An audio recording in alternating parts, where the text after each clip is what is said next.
So when you're processing, there's a hierarchy of what to go with. And I'm talking primarily in phase 4.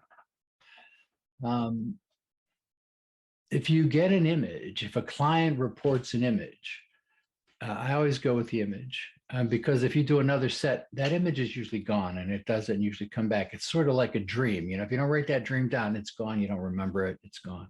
And you lose the opportunity to work with the image. And images are powerful in that, symbols and images, they don't only generalize through a person's life, they generalize through history of humanity.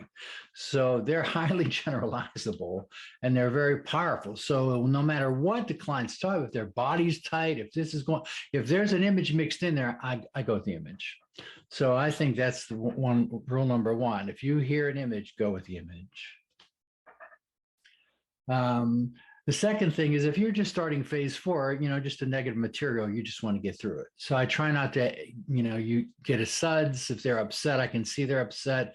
And my goal is to try to, as quickly and as efficiently and as comprehensively, to get my client out of the distressing part of the session, which is phase 4. So whatever's happening, go with that. If there's a mixture of things, I listen really for cliches because that expedites the process, or these sort of nebulous phrases that can move from one context to another context to another context to another context in that person's life. Like, for example, if you're working on a phobia of elevator or something, the client says, "Man, I got to get out of here." Okay, well, I'd go with that.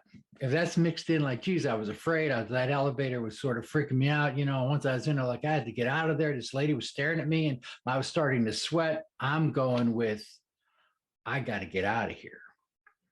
Because that phrase can connect to a lot of other phrases in a person's life. And there mainly probably was a time in their life where they were stuck somewhere they couldn't get out of. Sometimes they're in a domestic violent relationship that they got out of. And that phrase is something that they said a million times in that relationship. So those sort of nebulous phrases, they're sort of vague, but man, they're powerful because they can move from one context to another context to another time in the person's life.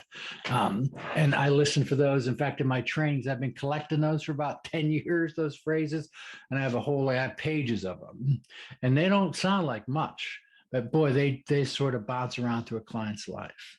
The other thing is body sensations. I don't rush to work with the body if there's an image or some of these other things that I'm talking about. I use those first because I know the body it's going to hang around through the whole session, and I'll get to it. I usually like to do a float back, a somatic bridge, whatever you want to call it, to try to get to the touchstone. I do that a lot. So I respect the body, but I know it's resistant to change. The body keeps score. It does. It's not leaving until we're done. So I can hold off on the body, and I can go with an image and work with the image. I can go with one of these phrases and see if it's going to link to some other material. And then the body sensation, it's sort of, I keep it in, on a back burner because I know it's not going anywhere. But some of these other things, they don't come around again. So you just sort of learn to listen for the thing that's going to take me to where I want to go. And maybe I'll hold off on this and I'll use this right now because I know if I don't use this now, it might not be back in the next set.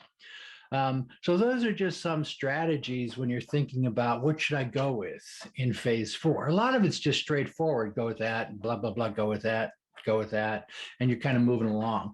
But if you get an image, go with that image, let the client work with that image. Thing about images, remember, is that they don't always resolve. There's not a happy ending a lot of times, but let the client work through it and don't rush in with interweaves because you have no idea what that image means to that client.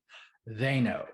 And trust the self-healing thing that Shapiro talks about. This is self-healing. Let them self-heal. And don't rush in and try to break some struggle. Give them some time to work through the image because the images do sometimes take time. So those are my 3 tips. Images, they're king. Next, cliches, these nebulous phrases, and then bodies last. And that's just in phase 4. I'm not talking about 5, or if you're sort of a mixture of positive and negative, just like basic phase 4. Those are just some things to start to listen for. So I hope these suggestions help. I hope it'll make you a little more efficient in phase 4. And good luck on your EMDR journey. If you like the video, I'll be making some more. So feel free to subscribe. If you have any questions, leave out questions in the comments section. I'll be happy to answer any questions that you might have. Thanks for listening.